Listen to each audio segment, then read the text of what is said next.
बिस्मिल्लाहिर्रहमानिर्रहीम। अस्सलाम वालेकुम नाज़रीन, मैं जी ये साकियों आज 14 जुलाई 2023 के और दिन के 10 बजे हैं। नाज़रीन, ताज़ा तरीन डाटा दरिया रावी, सतलुज और चनाब का आपसे शेयर कर देता हूँ। इससे कबल मैंने 7 बजे का डाटा आपसे शेयर किया था और बाकी जो FFD अगले 24 घंटों के लिए बताता है या 7 दिनों की एडवाइजरी देता है कि अगले 7 दिनों में दरियाओं की क्या सूरत हाल रहेगी, उनमें सैलाब आएंगे, मौसम की क्या सूरत हाल रहेगी। ये वो एडवाइजरी हर रोज़ जारी करते हैं अगले 7 दिनों के लिए।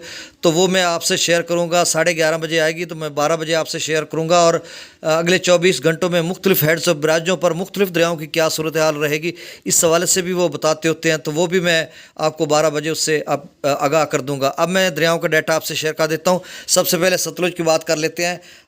दरियाए सतलुज में गंडा सिंह पर इस वक्त 63,700 क्यूसिक है। इससे कबल 7 बजे सुबह 70,700 क्यूसिक था। तो तेज़ी से यहाँ पर पानी की सतह कम हो रही है। सुलेमानकी पर इस वक्त जो पानी का खराज है वो 58,187 क्यूसिक है।